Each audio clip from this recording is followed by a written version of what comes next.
Hola amigos, bienvenidos al siguiente episodio del Podcamp, el podcast oficial del Club Alpino Mexicano. Soy Bris y esta noche nos acompaña José Valadez, un gran montañista que tenemos dentro de nuestro Club Alpino, quien nos va a contar todas sus experiencias dentro de la montaña, cómo inició y qué lo trae por aquí. Bienvenido José, ¿cómo estás? ¿Cómo estás esta noche? Hola Bris, muchas gracias por la invitación y encantado de poder estar aquí compartiendo mis experiencias. Excelente José, qué bueno tenerte aquí. A ver, cuéntanos un poquito quién eres, cuántos años tienes, cómo iniciaste en la montaña, cuéntanos.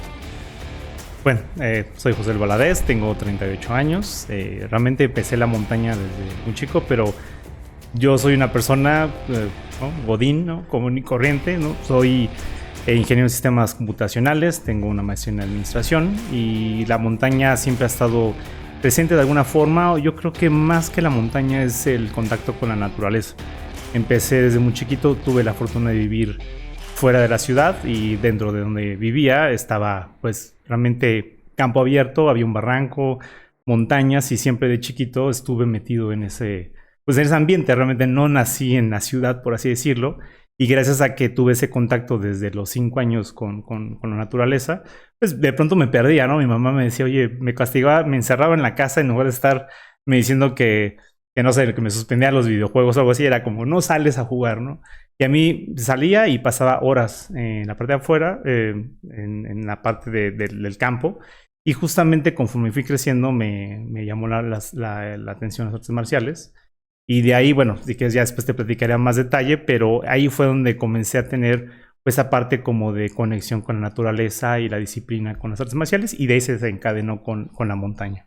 A ver, José, cuéntanos cómo desde pequeño te interesó todo el tema de la naturaleza, siendo que los niños son súper inquietos y les gusta, no sé, jugar con videojuegos o tener otro tipo de acercamientos. Y tú te fuiste por la montaña. ¿Alguien de tu familia practicaba, no sé, montaña o senderismo, algo que tenga que ver con naturaleza, o cómo te gustó? Cuéntanos. Pues yo creo que de chiquito tienes muchas cosas que te están impactando, y una de las cosas que más me impactó justamente fue pues, las películas.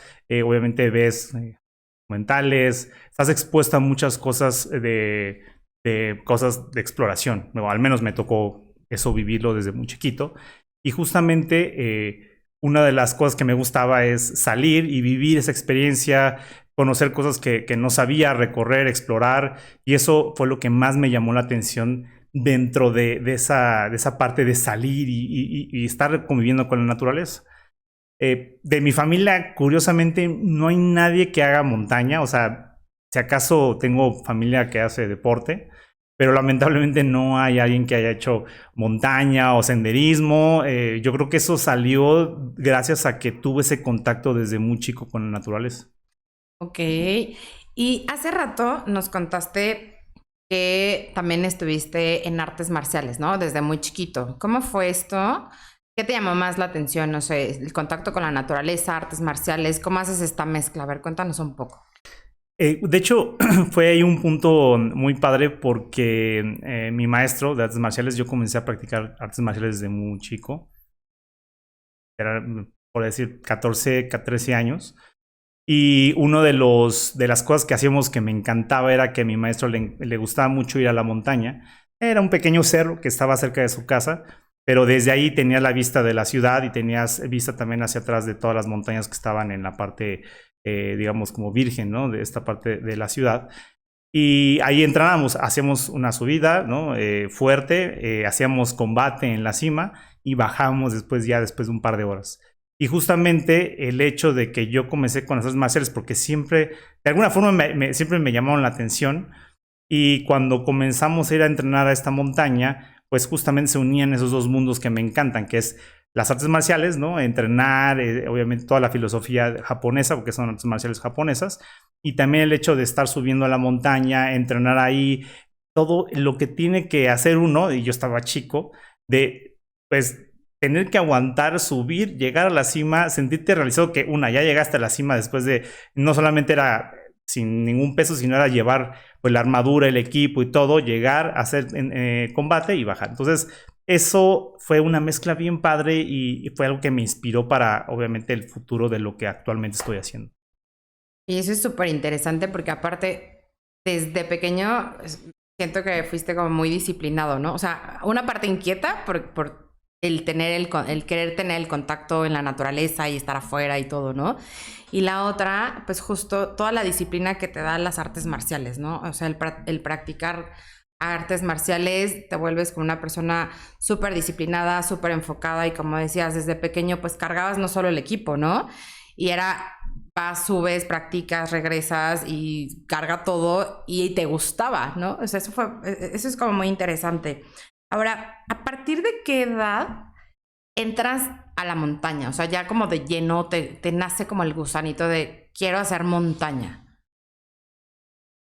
Ahí fue también algo que no sé cómo describirlo, pero gracias a que estuve en este contacto, subir y bajar, por ahí vi, no me acuerdo si fue en la televisión o algún espectacular, me acuerdo de haber visto el Nevado de Toluca y tendré como unos 17, 18 años. Y dije, oye, estaría padre, ¿no? No tenía ni idea de que era de estar a 4,000, 3,000 metros de altura. No, no, o sea, jamás me hubiera pensado en esa altura.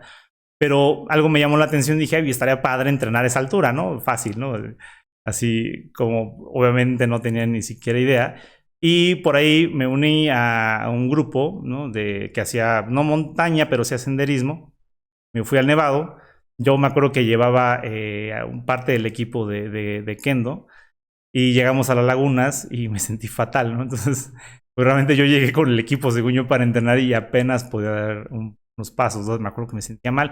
Me fui acostumbrando, pero ese fue mi primer acercamiento con la montaña, esa ida al Nevado Toluca, pero ahí me quedó marcado porque desde que llegué ahí me encantó el hecho de, era un reto más, ¿no? Era una exploración, un lugar que no conocía. Segunda era que pues me encantaría en algún momento que mi cuerpo aguantara para poder entrenar a esa altura. Y la tercera es que eran los paisajes. Yo nunca había ido pues, al Nevado y la laguna, yo creo que para todos los mexicanos esa vista de las lagunas es impresionante, es hermosa. Entonces esas tres cosas se me quedaron muy grabadas en esa primera vez que fui. Y de ahí, bueno, pues la historia es corta, ¿no? Comencé a ver si podía ir cada vez más seguido, pero no tenía la experiencia, no tenía los conocimientos. Y conforme fui avanzando, me comencé a unir a pequeños grupos que más o menos le sabían. Pero llegó un punto en que, por azar del destino, conocí el Club Alpino Mexicano y fue cuando entré, pero ya entrando al curso que ellos daban de estos 6 meses de media montaña, alta montaña y escalada en roca. Ok, es súper importante lo que acabas de mencionar, ¿no? Que te uniste a diferentes clubes, a diferentes, pues sí, o sea, ya tuviste como más acercamiento, digamos, un poquito más profesional para el tema de la montaña, ¿no? Donde ya no era de solo quiero subir y llegar y estaría padrísimo practicar artes marciales, porque también es algo que te encantaba. Pero, a ver, una pregunta. ¿Artes marciales o montaña? O sea, ¿qué tiene más dificultad o qué te apasiona más? O sea, justo como en esa edad, ¿no? Clávate cuando estás en esa edad, súper joven y querías las dos cosas al mismo tiempo. Bueno, ahí de los grupos realmente primero no eran grupos de montaña, eran grupos que les gustaba hacer senderismo, ¿no? O sea, realmente no tenían la experiencia, no, tenían la experiencia de estar ahí, conocían el lugar, pero realmente nunca aprendí el tema de montaña, que era lo que en su momento o comencé a llegar a buscar que quería hacer, ¿no? Escoger una de las dos cosas es difícil porque cada una suma algo a lo que he hecho en mi vida, es algo que a mí me ha encantado. Creo más bien que se van uniendo. Porque cuando comencé con artes marciales, toda esa parte que bien comentabas, la filosofía, el impulsarse, seguir hacia adelante, seguir creciendo mentalmente, pues eres tú contra ti mismo, ¿no? Y básicamente eso que está en la filosofía lo vives en la montaña porque también te enfrentas a lo mismo, ¿no? De seguir impulsándote, de pelearte contra ti mismo porque tú eres realmente el que te determina si vas a subir o no vas a subir la montaña, si la vas a pasar bien o no la vas a pasar bien, si entrenaste lo suficiente, si mentalmente estás preparado para la montaña. Entonces, básicamente, lo que me pasó fue que las dos cosas que me comenzaron, bueno, las artes marciales me apasionaban y la montaña comencé a descubrir que me apasionaba también. Entonces, se fueron uniendo esos dos mundos y que afortunadamente ahora los he podido mezclar muy bien. Okay. Y hace rato mencionabas que por arte del destino llegaste al Club Alpino Mexicano. ¿Cómo es que llegaste al club? ¿Conociste a Chema? ¿Qué te recuerda, no? O sea, cuéntanos, ¿cómo iniciaste aquí en el club? Me acuerdo que quería hacer una expedición internacional. O sea, es decir, imagínate, no tenía realmente gran experiencia. eh, y yo quería justamente, pues, tenía ya otra cosa que quería hacer, que era viajar por el mundo. No de la manera súper, podemos llamarle gamberra, ¿no? Poder irme con mi mochilita y llegar a hostales y pasarla bien. Y ya había hecho un viaje ahí, que había viajado allá, bueno, y varias partes ahí, digamos, aquí localmente y en Europa. Pero justamente me acuerdo que vi el Elbrus. Que dije, oye, Rusia estaría padre, no he ido a Rusia. Me encantaría hacer alguna montaña allá. Pero pues si voy a Rusia no tengo ni idea de la logística, ni lo que conlleva, ni obviamente no hablo ruso, ¿no? Y aparte comencé a investigar y descubrí que en Rusia no hablan inglés. Entonces dije, bueno, ¿qué hago? Entonces, obviamente el prudente José le dijo, a ver, si ya sabes que tienes que ser disciplinado y hacer las cosas bien, comencé a buscar en internet, ¿no? Buscar a ver clubes que fueran realmente, que pudieran dar cursos respecto a la montaña. De hecho, me encontré como 4 o 5, pero no sé, como que en la lista el primero fue el Club Alpino Mexicano. No sé por qué lo puse primero, creo que fue por la página, no me acuerdo muy bien. Pero lo puse y en ese momento, y la página, bueno, no me voy a meter en esos detalles, pero me acuerdo que vi una foto que me llamó la atención de la página. Entonces, hablé por teléfono y me contestó Chema. Y literal le dije, oye, señor, mire, me gustaría estar en el Club Alpino, vi que tienen cursos y demás. Y me dijo, muy bueno, me dijo, bueno, me acuerdo que me dijo, primero, ¿para qué quieres tomar el curso? Le digo, no, es que me gustaría hacer una expedición internacional. Entonces me dice, bueno, pero antes de eso tienes que haber conocido montañas en México. Le digo, sí, conozco pues, el Nevado, pero ahí en fuera no conozco nada, ¿no? Me dijo, bueno, ¿qué te parece? Y él me lo propuso. ¿Qué te parece si mejor tomas el curso, te preparas y a ver si te gusta, ¿no? Y dije, bueno, perfecto. Ese mismo, y aparte me acuerdo, no, no es cierto. Ya ese día pactamos de vernos y de ahí ya me vi un par de veces con él. Fui a la tienda, lo conocí, hubo pues, buena química. Me dijo, oye, pues estaría padre. Le platiqué lo que hacía de las artes marciales. Eso lo llamó la atención. Yo supongo que pensó, este cuate es disciplinado y la va a armar, por lo menos va a terminar el curso. Y ahí fue donde, pues ya agarré y Chema me dijo, pues bienvenido, pagué el curso y todo y comencé y entré al curso, ¿no? ¿Qué es lo que más te gustó del curso en ese momento que lo tomaste? Bueno, a mí particularmente me tocó una buena generación, hice buena química yo creo que con todos, estuvo padre. También que pues nunca había tenido esa experiencia de constantemente estar saliendo a hacer unas prácticas, ya sea en escalada de roca o en senderismo o en alta montaña, ¿no? Entonces esos 6 meses de mi vida fueron como que casi cada fin de semana tenía que salir a algo y conforme salía, lo padre es que cada vez tenía mejor convivencia con las personas que estaban en el curso, ¿no? Y curiosamente, conforme iba avanzando en el curso, me comenzaron a dar más ganas de hacer más cosas, ¿no? Porque ya entonces el Elbrus ya no estaba en mi mente nada más, sino ya comencé a investigar y de pronto pues, me acuerdo que llegaba temprano a la tienda de Chema y le platicaba que justamente sabía que quería ir al Elbrus y él me decía, oye, pero hay más montañas, ¿no? Y yo, bueno, pues, y me comenzaba a platicar, mira, pues están estas y muchos del Club Alpino han ido a esta montaña, entonces llegó un punto en que dije, oye, pues hay muchas montañas que hacer, ¿no? Y me dijo, oye, pero ¿qué te parecería una vez que termines el curso? Pues a lo mejor exploras hacer algún reto que simbolice algo para ti, o que te gustaría hacer. Pero ahí se quedó la conversación. Entonces, creo que lo que más me gustó fue justo eso, ¿no? Como el ir avanzando con el conocimiento que poco a poco te iban otorgando. Y también esas pláticas con Chema de que cada vez me antojaba más el hacer cosas como más complejas, ¿no? Entonces, pues ahí realmente la culpa la tiene Chema de lo que estoy haciendo ahorita. Pero bueno, básicamente fue ese gusto del curso por el por el cual disfruté realmente estar ahí. Oye, está padrísimo el recuerdo que tienes de Chema de cómo te incentivó incluso a meterte como gusanito de otras montañas, ¿no? Y a ver, hablabas que fue tu generación muy padre. ¿Qué generación eres y desde cuándo también eres miembro del CAM? Cuéntanoslo todo. No tengo ni idea cuál generación fue, pero, pero fue creo que 2017 me parece. comencé, o sea, con ellos.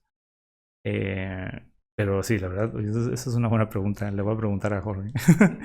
Pero sí, o sea, fue ya hace. No, fue 2010. No es cierto, no es 2016. Fue 2014. Sí, porque el 2015 fue cuando fui a hacer el Elbrus. Entonces fue 2013, 2014 más o menos.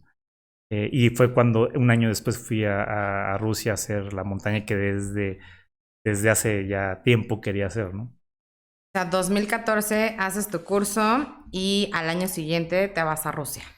O sea, se Mm. cumplió el sueño que querías de inicio, ¿no? O sea, tu principal objetivo que era ir a Rusia, y al Elbrus, lo lograste, ¿no? Así es. Y esta comunión que tuviste en ese momento con el club y que actualmente, pues, justo perteneces al club y eres un gran integrante, ¿qué te dejó? O sea, ¿qué te dejó tanto tu generación, tanto Chema y el club? O sea, ¿cómo los ves? O sea, si lo puedes describir en una palabra, en unas cuantas, ¿qué sientes? Pues yo creo que mucha amistad, mucho amor, mucha unión.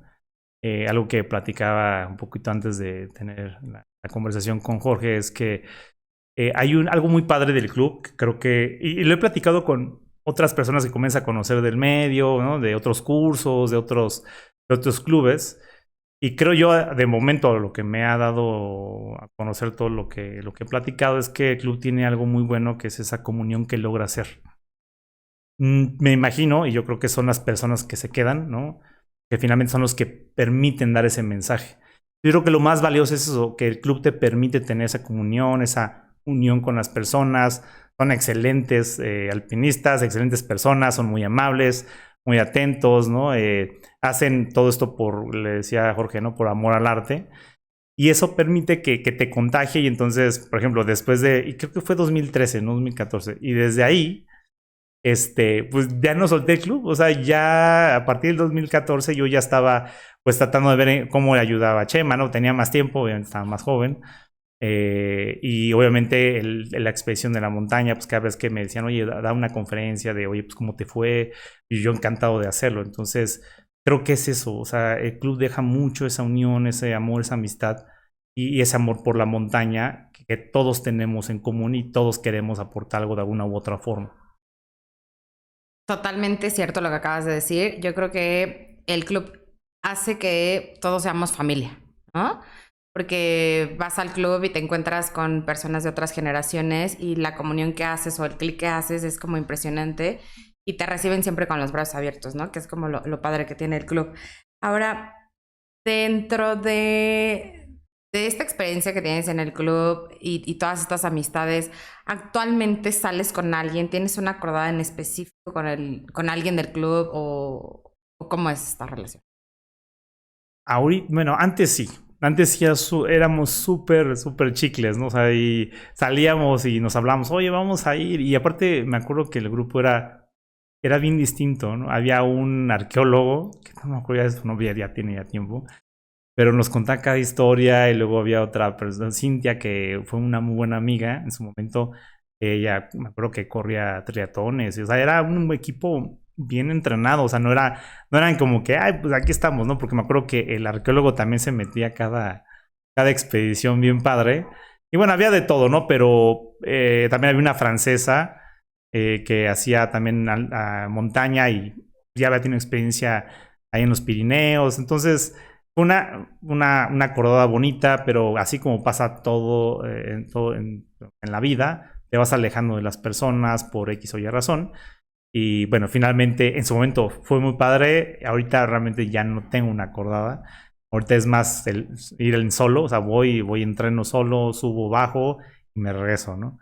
Pero sí, yo creo que siempre es bueno tener ahí una acordada. Lamentablemente luego por el tiempo ya no podemos seguir con.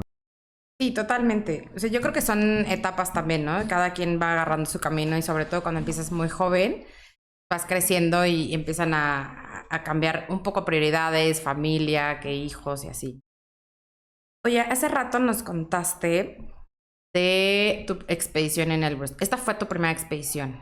¿Cómo te fue? ¿Cómo te preparaste? O sea, ¿qué reto tuviste ahí? Fue tu primera montaña ahí, grande.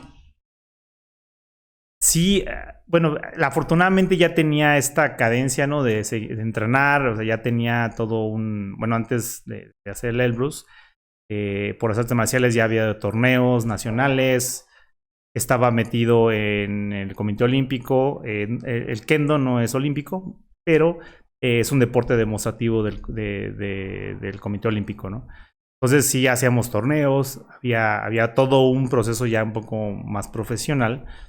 Y bueno, ya tenía esa cadencia de entrenamiento. Obviamente cuando entré a querer hacer el Elbrus, gracias a los cursos, pues por lo menos tenía una idea de qué tenía que hacer, qué no comer, qué hacer en general para poder lograr la montaña, la logística que conlleva hacer todo el tema del Elbrus.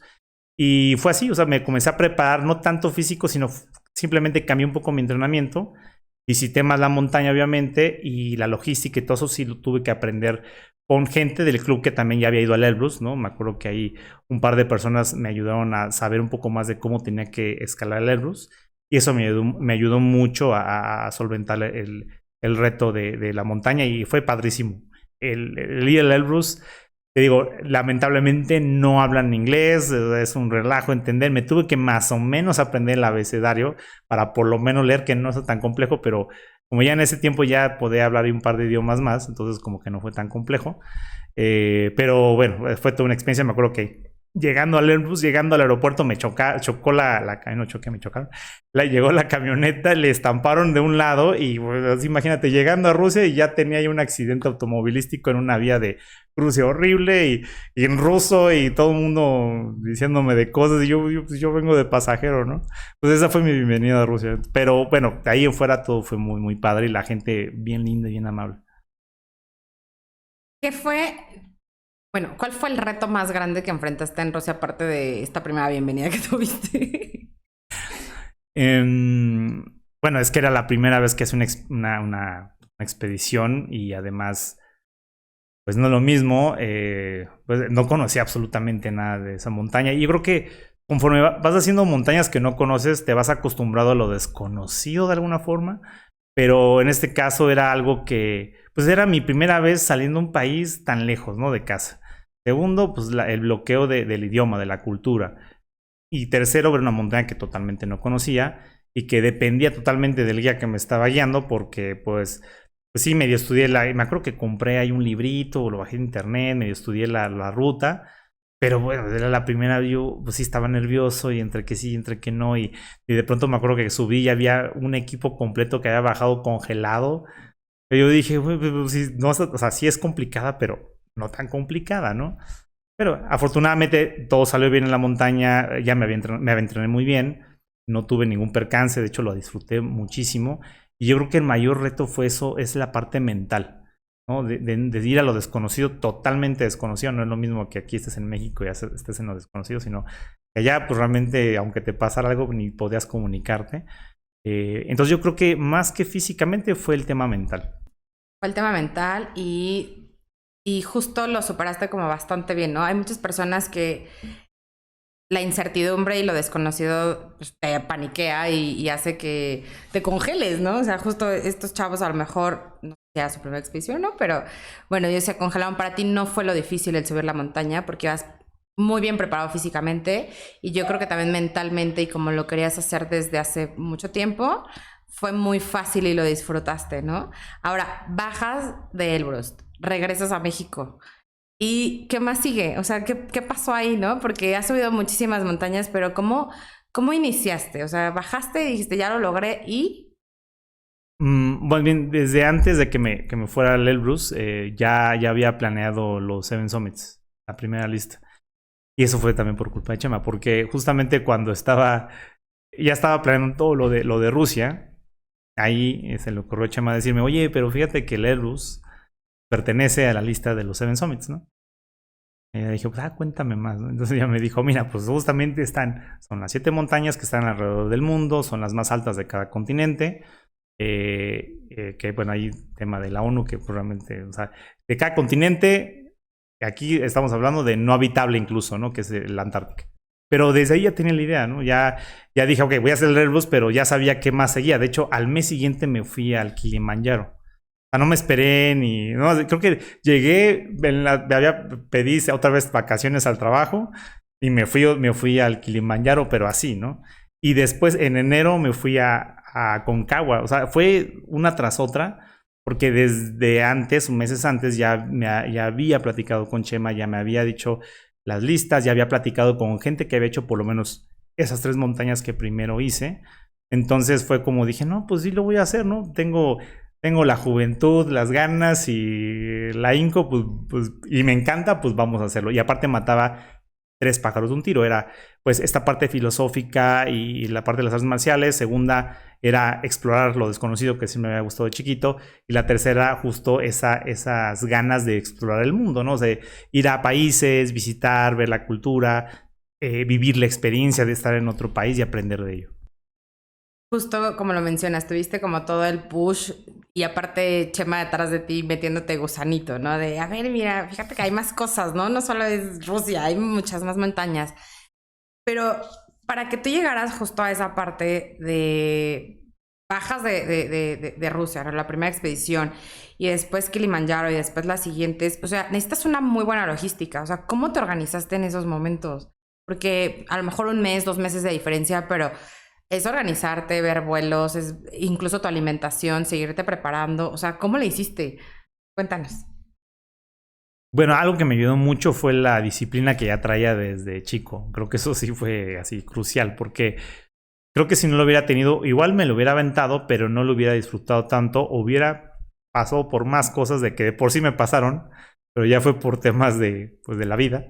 Pero creo yo que sí fue imperativo la disciplina que ya tenía, ¿no? Ya sabía que tenía que comer, que tenía que dormir temprano, que tenía que entrenar, que tenía que ir a la montaña, ¿no? Preparar la logística, ahorrar dinero, porque eso también cuesta y todavía ahí no me patrocinaban. Entonces, pues era toda la logística que conlleva hacer eso. Y afortunadamente también siempre he sido como muy by the book, ¿no? Como muy del librito de, ok, tengo que hacer esto, primer paso, segundo paso, tercero paso.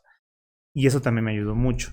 Obviamente sí fue difícil, por ejemplo, sobre todo yo creo que fue más adelante, ya te platicaré, pero ahí no fue tanto problema, sino ya fue cuando me acercaba ya a montañas más complejas como el Denali o como la pirámide de Carstens. Las hice también más o menos pegadas.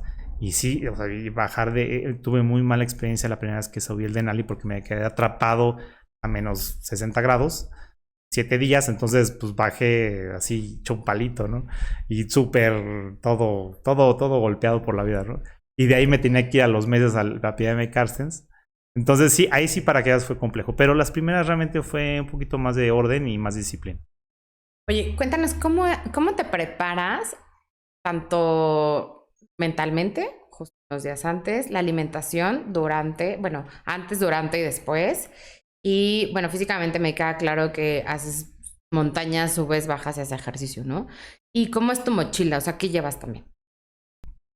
Preguntas, pero bueno, primero la alimentación, primero el entrenamiento. El entrenamiento, digo, al menos lo que me ha servido y lo que he platicado cada vez con gente que se dedica a hacer rutinas, a expertos en pues, triatones, a deportistas de alto rendimiento. Pues va acompañado de 3 ejes, que es pues obviamente el cardio, la parte de resistencia y obviamente la parte de fuerza. Es como la triada perfecta. Entonces sí debes de tener muy bien en mente que tienes que entrenar esas 3 cosas. Ahora, una vez teniendo esas 3 cosas, no es que las entrenes todo el tiempo al mismo tiempo, ¿no? Conforme vas acercándote a la montaña, tu alimentación cambia y la manera de entrenar cambia. ¿Por qué? Porque obviamente tienes que cambiar poco a poco el entrenamiento para irte preparando para ese reto, ¿no? Al principio haces mucho músculo, tratas de ponerte fuerte y conforme vas avanzando vas haciendo más resistente. Y obviamente, pues toda esa parte logística, la preparación, pues yo justamente doy una clase de expediciones internacionales en el Club Alpino y una de las cosas que les digo a los alumnos es justamente que tienen literal verlo como un proyecto, ¿no? Un proyecto en donde, a ver, pues lo primero que necesito es ver por qué quiero hacerlo. Una vez que sabes el por qué, comienzas a investigar sobre la montaña, cuál es el reto, qué es lo que necesitas, dónde está, logísticamente si necesitas visas, por ejemplo, el tema de la visa, si tu pasaporte está, digamos, activo, el dinero que te va a costar, ¿no? Los aviones que tienes que tomar. Entonces, todo es una preparación bien metódica para que obviamente no tengas errores, porque pese a que tienes mucho, yo que soy muy disciplinado, y aún así, o sea, me fallaron varias cosas, porque también había cosas que no conocía, ¿no? Y la regaba y de pronto aprendía y ya dije, esta ya no la voy a cometer y la volví a cometer. Entonces, como que hubo cosas que vas aprendiendo, pero yo creo que es todo un proceso el cual te tienes que ir preparando para que puedas hacer una buena montaña. Ok, ahora tu mochila, ¿qué es lo que llevas normalmente en las expediciones? Es que va a depender mucho del tipo de montaña que hagas. Algo que siempre sí o sí tienes que llevar, que no olvidas, o incluso no sé si tengas como algún amuleto o algo, la foto de la novia o algo así que digas, voy. Voy con eso. Ajá. Pues mira, yo creo que, híjole, la parte sentimental, fíjate que casi no me la llevo. O sea, porque creo yo que lo tienes en la mente, ¿no? O sea, es algo que siempre traes ahí en la parte de cuando haces montaña. Pero creo que equipo básico que siempre hay que llevar, yo creo que es el equipo el cual confías en tu vida, ¿no? Por ejemplo, los arneses. Tienes que llevar tu propio arnés, tus cuerdas, tu ropa. Obviamente no vas a estar comprando a la mitad del camino la ropa que tienes. Tienes que ya llevar algunas cosas ya hechas. Pero cosas, por ejemplo, la comida, pues no la vas a llevar desde México porque pues, se te va a echar a perder, ¿no? Entonces, lo que sí tienes que hacer es llevarte la parte técnica, sobre todo las cosas muy técnicas y la ropa. Y ya lo demás lo puedes comprar allá, ¿no? Que de pronto que los guantes que ya no te gustan, que de aparte lo consigues más barato normalmente si vas a otros países, por ejemplo en Europa o en Estados Unidos. Pero eso es básicamente lo que llevo. Y curiosamente lo que llevo también, que eso no tiene nada que ver pues, con lo que te sirve en la montaña, llevo una espada que de hecho mandé a hacer a Japón. Una espada que está inscrita con las 7 virtudes del guerrero. Entonces hago esa mezcla de los 7 virtudes del guerrero con las 7 montañas que en un inicio yo quería hacer.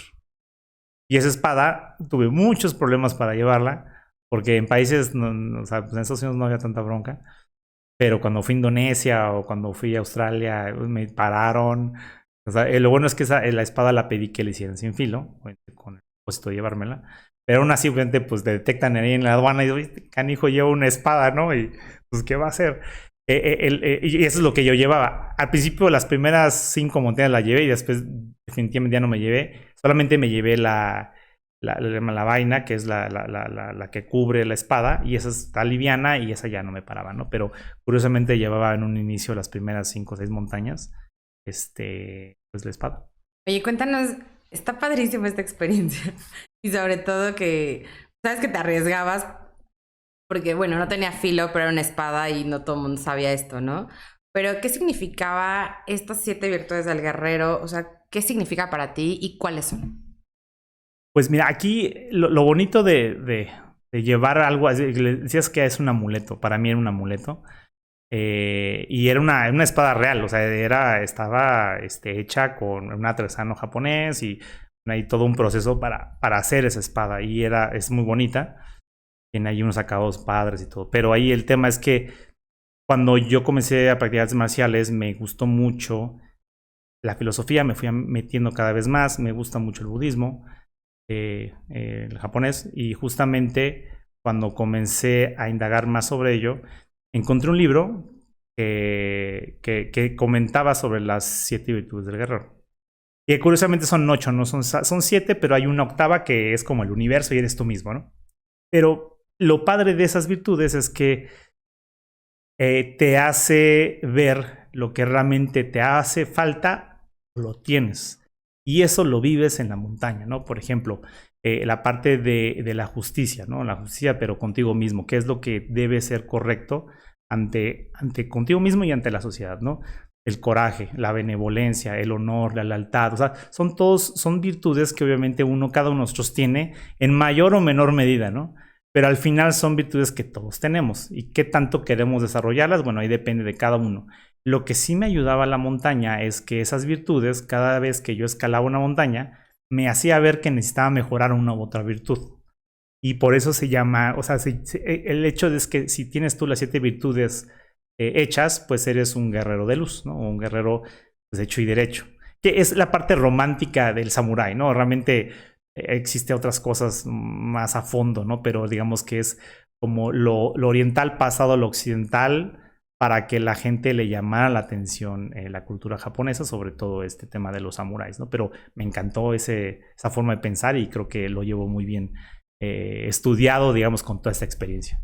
Oye, esta parte que nos comentas de las 7 virtudes, yo creo que hasta de ser un mantra para ti, ¿no? Cada vez que justo subes a la montaña y como dices, veo qué es lo que me falta de una o de otra, pero justo a lo que voy, este sería como tu mantra cada vez que subes a una montaña. Cada montaña es muy difícil, ¿no? Tiene su dificultad, tanto para la escalada, tanto porque es demasiado larga o por la pendiente que tiene, ¿no? Entonces, cuando vas subiendo, cuando vas dando pasos, repasas estas virtudes o cuál sería como tu mantra o en qué vas pensando. Yo sé que tu objetivo es llegar arriba, a cima, o regresar a casa, ¿no?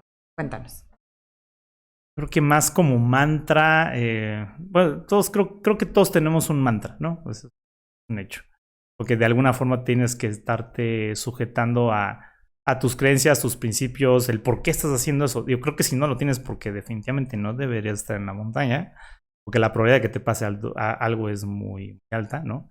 Creo que todos tenemos que creer el por qué queremos hacer las cosas, pero lo que sí repaso, ¿no? Repaso, a ver, de todo esto, ¿qué me llevo? ¿Qué aprendí más en esta montaña? Como dices, todas son distintas, todas tenemos algo que aprenderle. Hay montañas muy complejas, hay montañas que parecen fáciles, pero al final te resultaron muy difíciles. Montañas que escalar en roca, hay montañas que hacer pendientes muy duras, ¿no? O montañas que te la pasas formidable y parece que estás de vacaciones, ¿no? Pero entonces, ahí lo bonito de esto es de que más que mantras es repasar cómo vas, qué estás haciendo bien, qué estás haciendo mal, qué te falló, qué no te falló, por qué estás haciendo lo que estás haciendo. Y yo creo que eso es algo bien básico que mucha gente debería de hacer. A ver, José, cuéntanos, pero así bien. ¿Por qué? ¿Cuál es tu porqué de hacer montaña? ¿Por qué lo haces? O sea, ¿qué te inspira? ¿Qué sientes? O sea, ¿por qué?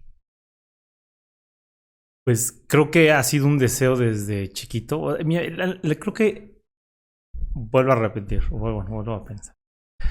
Creo que las montañas te dan un vínculo y un medio para poder dar mensajes.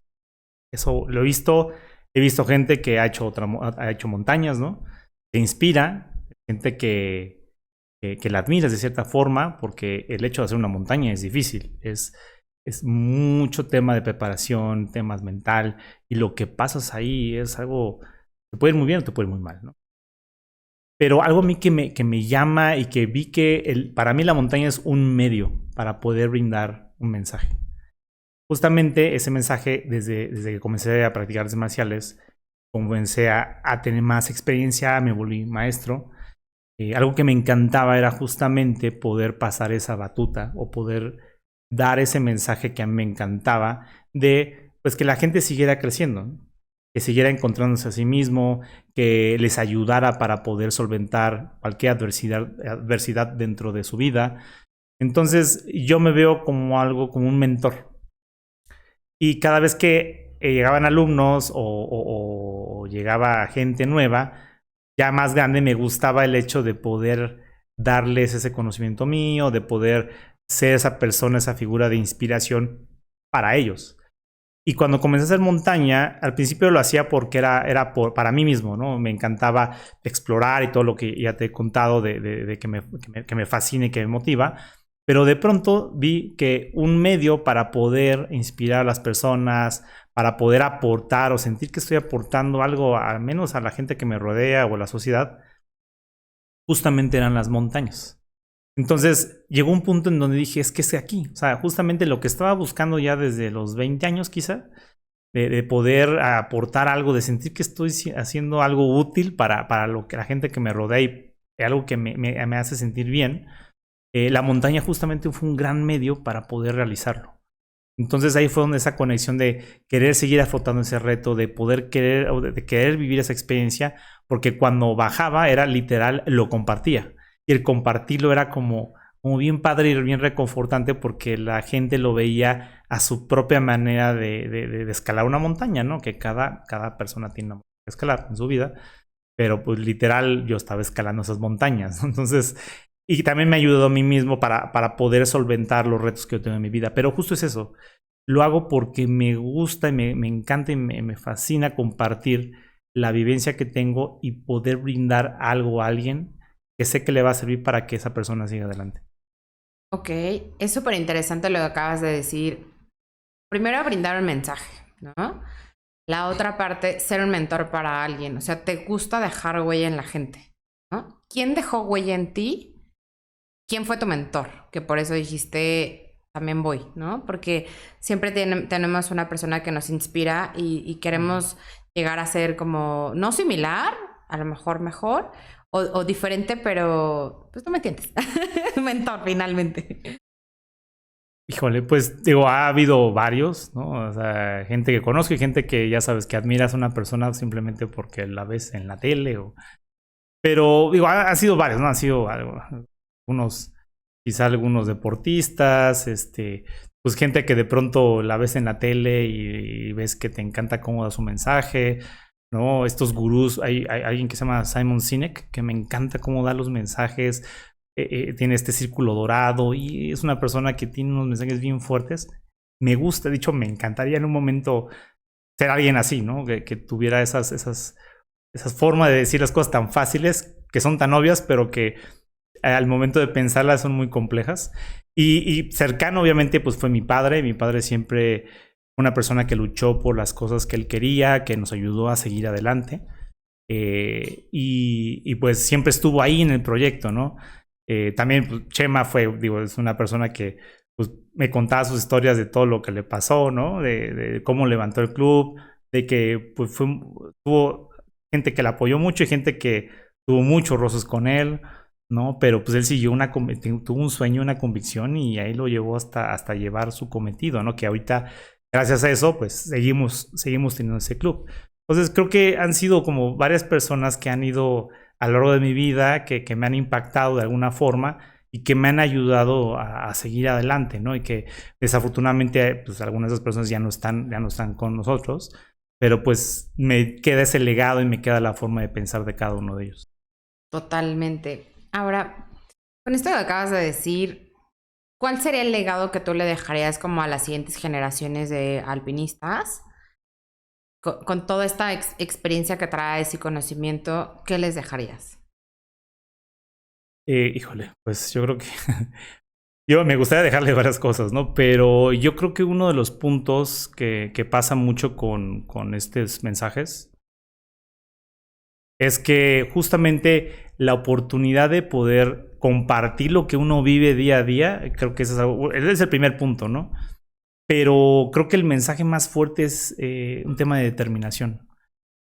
Creo que actualmente, y sobre todo las nuevas generaciones, al menos es lo que yo siento, tienden a tener sueños pasajeros, ¿no? O quieren hacer algo y lo abandonan a los 3 meses. Y creo que es algo que también se está perdiendo mucho, pero no es culpa de la sociedad, no es culpa de ellos, sino es culpa de la sociedad. Porque de pronto vemos este tema de redes sociales, temas de que todo es como muy de flash, ¿no? Que de pronto eres alguien y de pronto al día siguiente ya no eres nadie y todo se mide por un like. Actualmente, pues creo que hace falta esas personas que veas que son constantes, que tienen un sueño y que lo persiguen y que pasan 20 años de su vida persiguiendo un sueño, que puede que no lo logren, pero están ahí, ¿no? Y esas personas tienen mucho que contar, porque obviamente para poder perseguir un sueño 20 años, ¿no? O más, es porque algo tienen que contar, y es la determinación, la fortaleza, el ahínco con el que hacen las cosas, la forma de pensar, ¿no? Y aparte te vas a caer y te vas a caer 1000 y 1000 veces, pero el tema es cómo te levantas. Entonces, eso justamente es lo que en teoría deberías de estar tú transmitiendo a las futuras generaciones, porque luego vemos mucho, ¿no? Que se caen y ya no se levantan, o se levantan y ya pues hacen otra cosa, y luego pues tienes muchos temas psicológicos que antes no había, ¿no? Entonces hay un tema social muy fuerte que creo que a mí me gustaría, al menos con la gente que puedo darle mensaje, es de que sigan adelante, pero que lo hagan objetivo, porque también hay muchos gurús de motivacionales que al final no te dejan nada, ¿no? Porque no te dicen un plan. Decía, no, pues vive la vida. Y de pronto, pues sí, güey, pero ¿cómo, no? Entonces, justamente es lo que quiero hacer. Es, gracias a que tengo esta experiencia de pues, más también incluso laboral, un proceso de disciplina, o que quieres hacer algo, bueno, pero tienes que ponerle, tienes que sacrificar, tienes que hacer cosas que a lo mejor no te van a gustar hacer, pero que las vas a tener que hacer porque al día de mañana que quieras tener éxito, pues el éxito no lo va a tener la persona que pues nada más esperó a ver que tuviera éxito, ¿no? Una persona que tuvo que buscarlo, que tuvo que sacrificar, que tuvo que luchar y que tuvo que levantarse una o dos o mil veces, ¿no? Entonces creo que ese es el mensaje que en algún momento me gustaría que dejara, bueno, ese impacto a quien yo pudiera llegar, ¿no? Ahorita acabas de mencionar algo como súper importante, ¿no? La parte de cómo te levantas. Muchas veces la montaña sabemos que es un gran reto y no todas las personas cuando tienen una experiencia buena, pues quieren seguir adelante, ¿no? Tú te levantas, a lo mejor no es muy fácil y la parte es, ¿qué les puedes decir a estas nuevas generaciones que cuando tienen una caída o una decepción, que se levanten, ¿no? Que sigan adelante, porque sí se puede. O sea, no solamente es de, pues estoy pasando por esta racha y pues aquí me quedo, sino, ¿qué más? ¿Qué más pueden hacer? Porque va más allá de una caída, sino esa experiencia y qué más. ¿Tú qué les puedes decir? Y cómo te levantas también.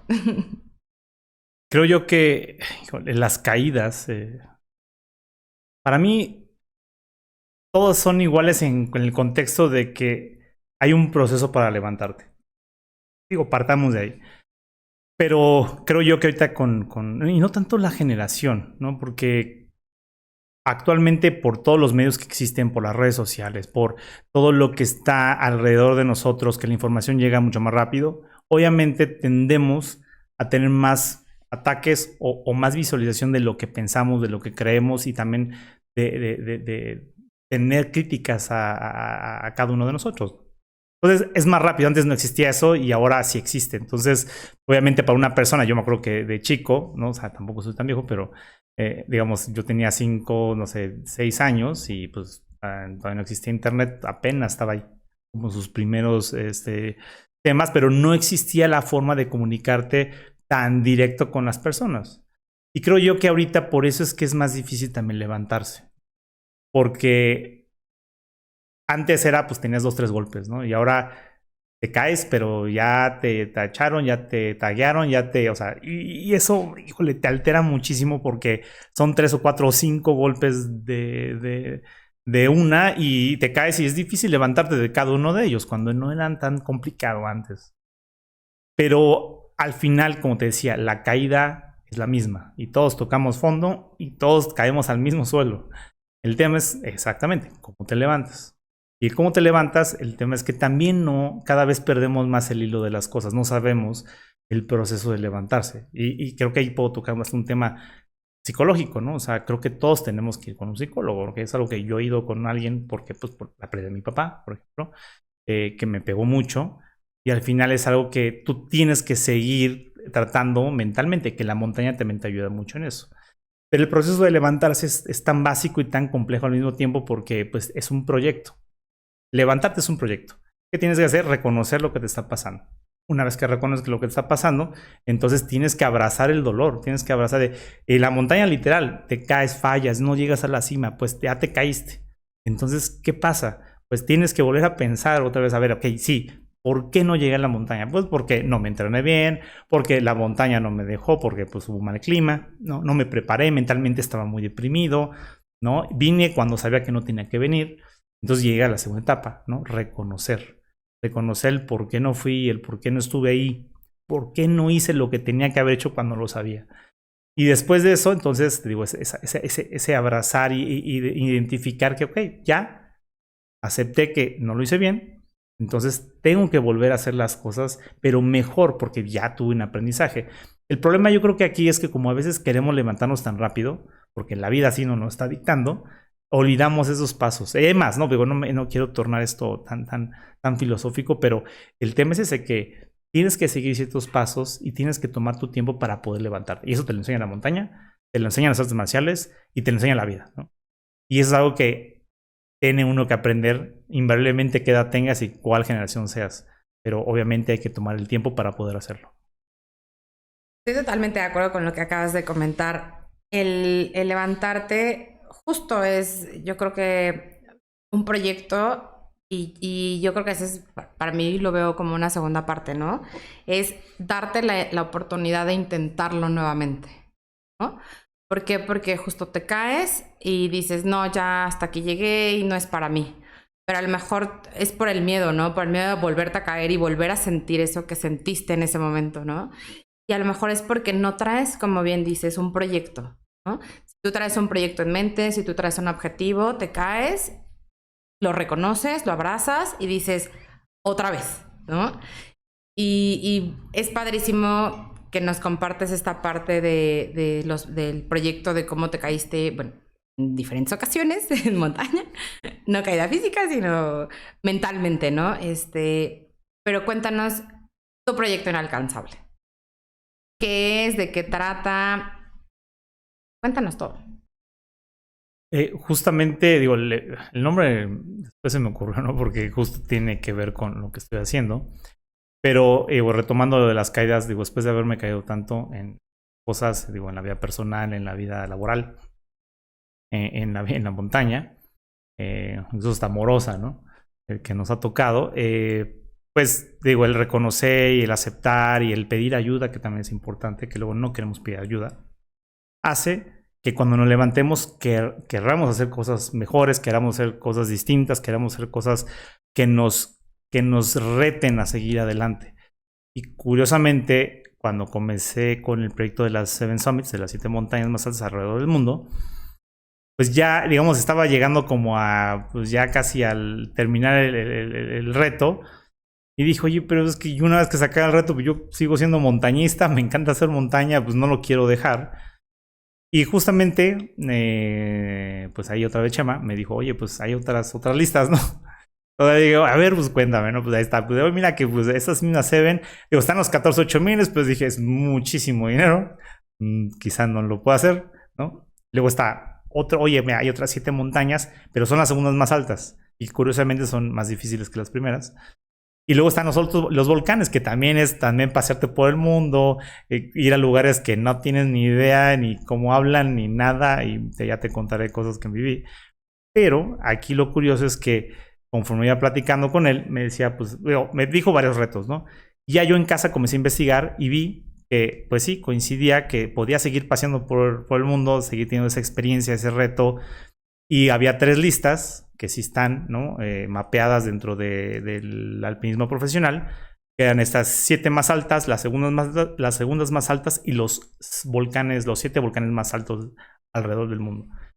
Entonces se me hizo fácil, dije, pues, oye, pues estaría padre, porque así me da tiempo para de pronto otros 10 añitos, ¿no? Hacer montaña, seguir paseándome por el mundo, vivir esa experiencia de lo desconocido, seguir aportando a la sociedad con pues, lo que vivo, ¿no? O compartiendo las vivencias. Y bueno, ahí no te mencioné, también soy fotógrafo profesional. Me encanta tomar fotografía desde ya hace 20 años. Y justamente también lo que hacía es que tomaba fotografía de los lugares que yo visitaba, no solamente la montaña, sino también pues la parte urbana, ¿no? Paisajes en general. Entonces justamente como que también fui mapeando toda esa información, todas esas fotos, que de hecho tengo una galería en línea. Y justamente lo que vi es, oye, pues voy a hacer las 3 listas. Y me va a tomar tiempo, perfecto, o sea, no tengo ni prisa. Y ahí acabó, ¿no? O sea, dije, no tengo prisa. Y voy a hacer las 7. Entonces, digo, son 21 montañas, ¿no? 21, hay unas que se repiten, pero el reto son 21. Y así es como surgió. Y el inalcanzable lo puse porque, pues para mí inalcanzable porque es mucho dinero. Son montañas, luego hay unas muy complicadas, por ejemplo, como el K2 o el Monte Logan. Y al final, pues representaba algo que dije, pero pues, sí se puede hacer, ¿no? Digo, con tiempo, pero yo creo que es totalmente lograble si te determinas si hay una disciplina y un objetivo que tienes que seguir para poder cumplir un sueño. Es impresionante este proyecto que trae, son 21 montañas. ¿Cuántas llevas en este momento? Realmente llevo 14, digo, ahí son 21 entre comillas, porque hay un par que se repiten en las listas, pero también las listas no son 7, algunas son 8, por un tema ahí de que de que no, es que Australia no es un continente y que no, pues que es un país y que el continente es el oceánico. Bueno, yo dije, a ver, yo hago las dos, ¿no? O sea, yo igual estoy por allá y me encanta y ahí me la paso muy padre. Pero bueno, en total son más, pero realmente de esas tantas llevo 14 montañas. De las 14 montañas han sido toda una experiencia, han sido muy distintas en distintos lugares del mundo, unas muy recónditas, unas que tienes que llegar literal en una avionetita y ahí te pasas en una isla básicamente casi un mes, ¿no? Sin nada, pero bueno, básicamente ese es el contexto del proyecto Inalcanzable. 14 montañas de estas 3 listas. Cuéntanos de cada, bueno, te iba a decir de cada lista cuál es el mayor reto de estas montañas, pero a ver, de estas 14 que llevas, ¿cuál representó tu mayor reto y por qué? Híjole, es muy difícil. Es que todas han sido distintas experiencias, ¿no? La que digas, híjole, esta sí de plano, ¡ay! Me sacó canas verdes. Yo creo que el Denali ha sido como... Es que el Denali tuve que... Va un par de montañas que las he tenido que hacer 2 veces. Pero el Denali fue una montaña que me costó mucho trabajo porque... esa vez, la primera vez que fui, me quedé atrapado. Creo que no sé si lo comenté, pero me quedé atrapado por 7 días en una... Ya casi... En el último campamento estamos un poquito arriba de 5,700, 5,600. Que esa es de hecho la cima del pico de Orizaba. Y ahí estábamos, ¿no? A menos riquísimos, menos 60 grados. Y pues obviamente no podía salir, ¿no? O sea, poco podía hacer porque había una tormenta y pues no quería perder ningún miembro de mi cuerpo. Entonces, pues fue eso. También fue un punto difícil porque me quedé sin comunicación, no le pude besar a mis papás. Mi papá estaba vuelto loco porque pues no sabía qué había pasado conmigo. Entonces, pues yo con la presión de pues avisarles para que no se preocuparan, porque pues de hecho cada vez que yo me iba, mis papás pues se preocupaban mucho, sobre todo mi papá. Entonces dije, híjole, pues ya llevo 7 días sin comunicarme. Y luego pues intentamos hacer la cima y nos fue muy mal, ¿no? O sea, nos regresamos probablemente por prudencia.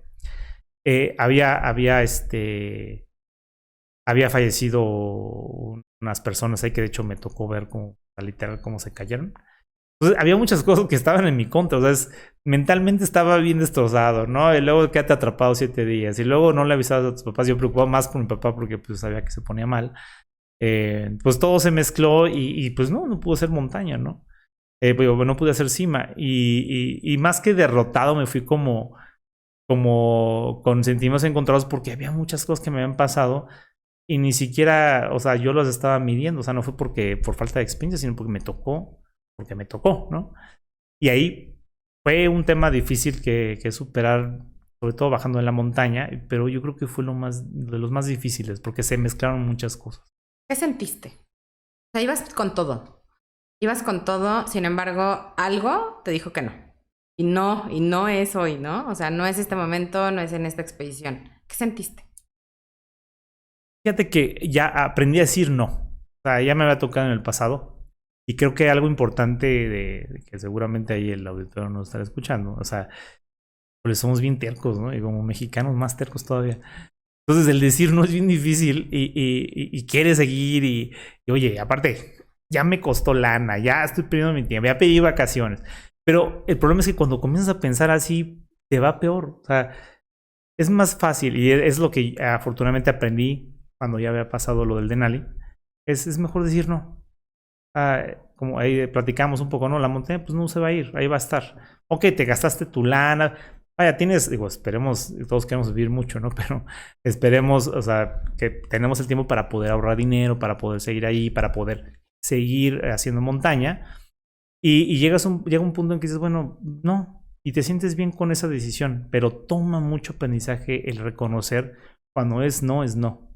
Y eso nos pasa en todos lados, ¿eh? En relaciones, tanto amorosas como con tus papás, como tus amigos, como cuando tienes un tema ahí que no quieres zafarte, ¿no? Gente que está casada y tiene, o sea, hay muchas cosas del por qué no queremos decir no, por miedo, por temor al fracaso, por el qué dirán. Entonces, creo yo que ahí el hecho de decir no es tan básico en la montaña y aprenderlo es tan difícil, pero yo creo que eso es como gran aprendizaje para mí en ese tipo de situaciones.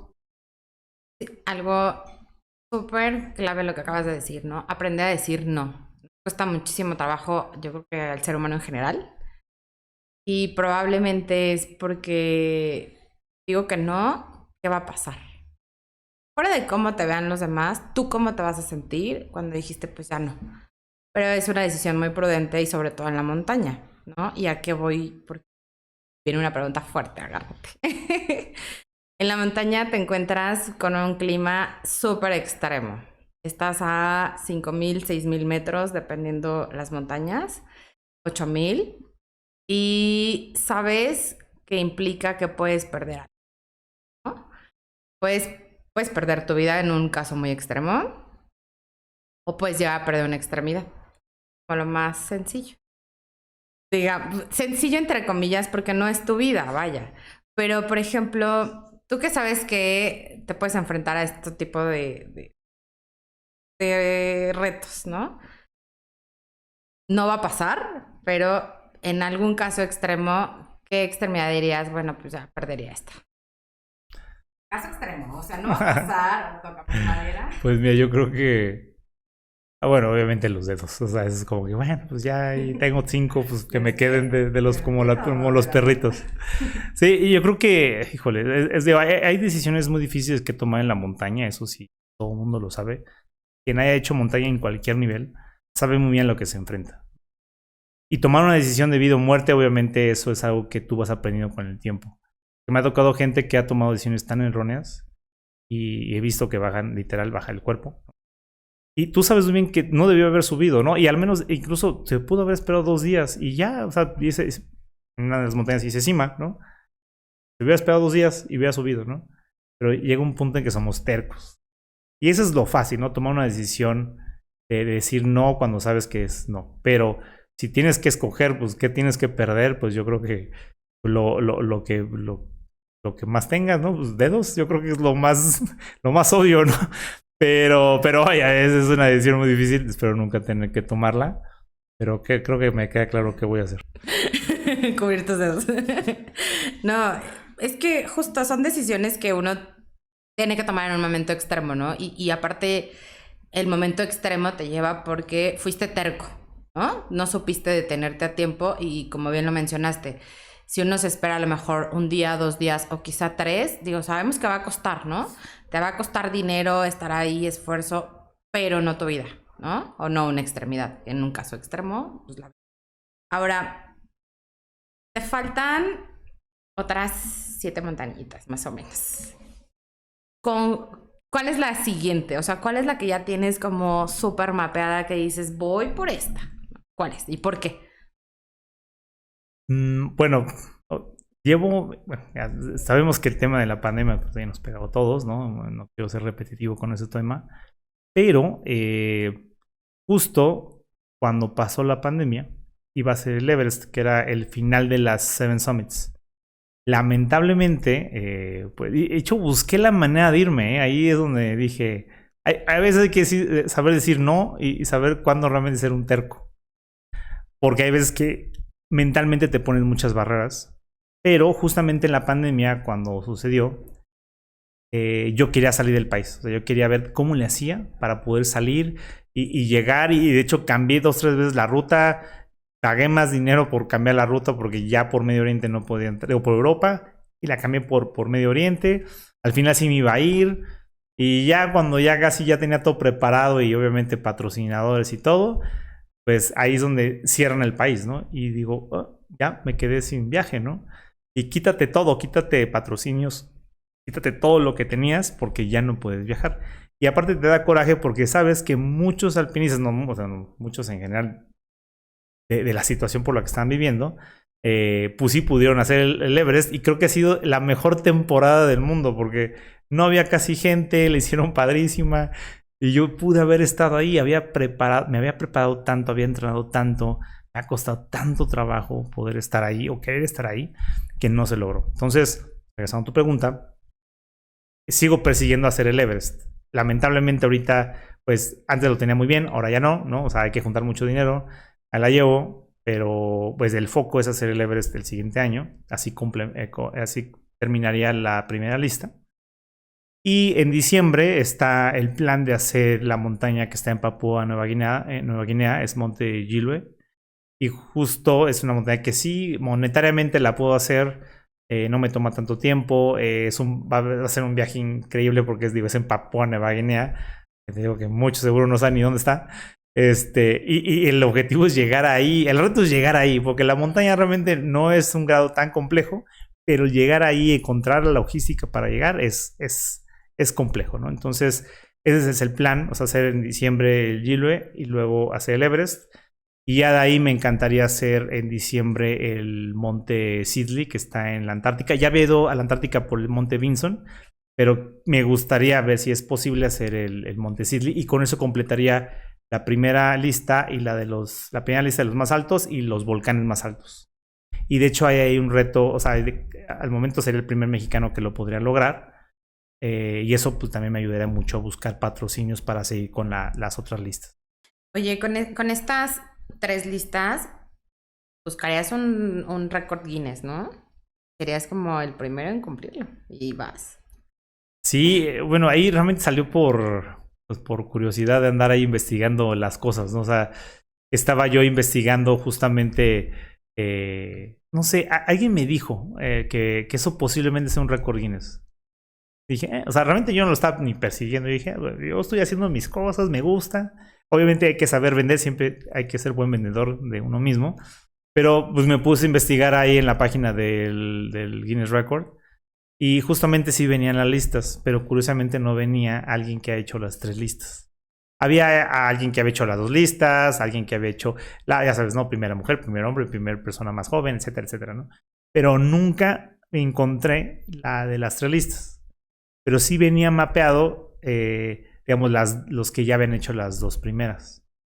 Y ya me puse a investigar en internet, por ahí venían los nombres y curiosamente había 2, 3 personas de diferentes nacionalidades que estaban haciendo las segundas más altas. Pero apenas iban empezando, o sea, bueno, por lo que vi en internet.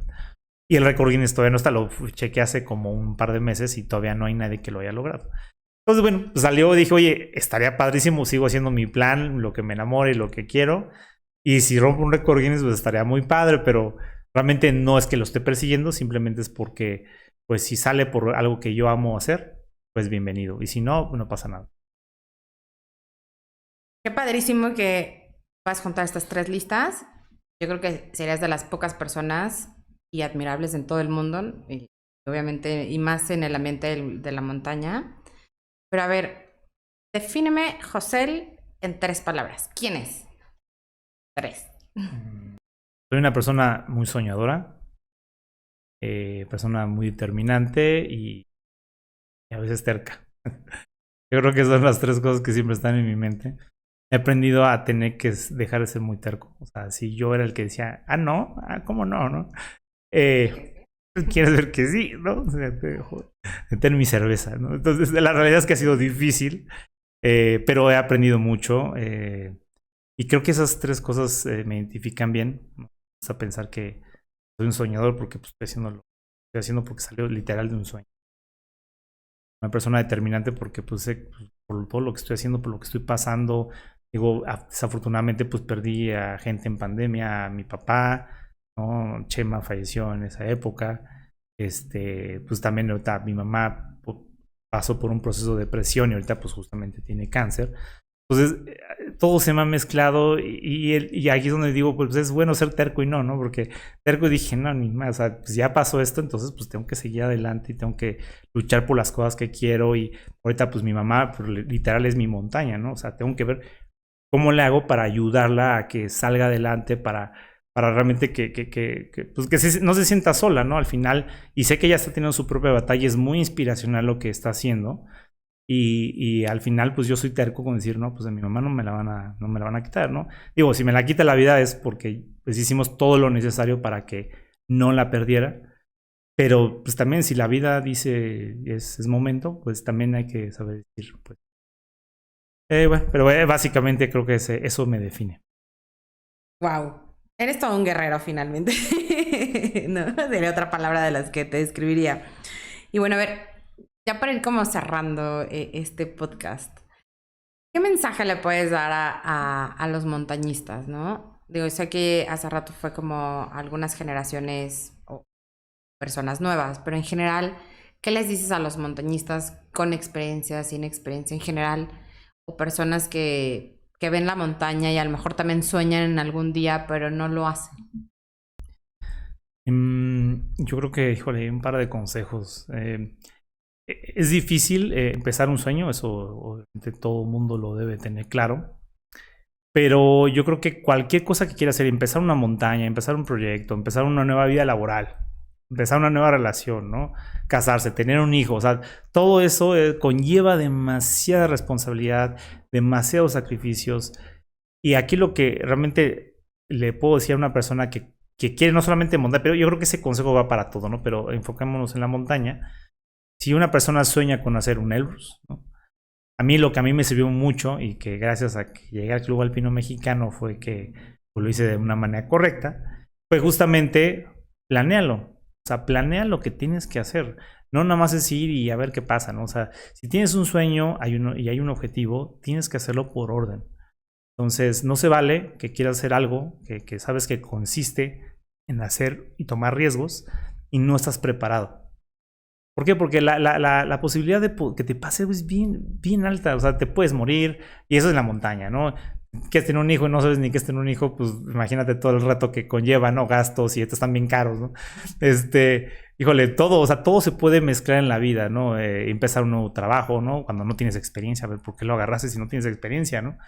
Pues por lo menos ponte un poco antes a estudiar o repasa lo que tienes que hacer o ponte a hacer cursos. Entonces, justamente es eso, planea todo. Y todo yo creo que es posible siempre y cuando te lo determines a hacer.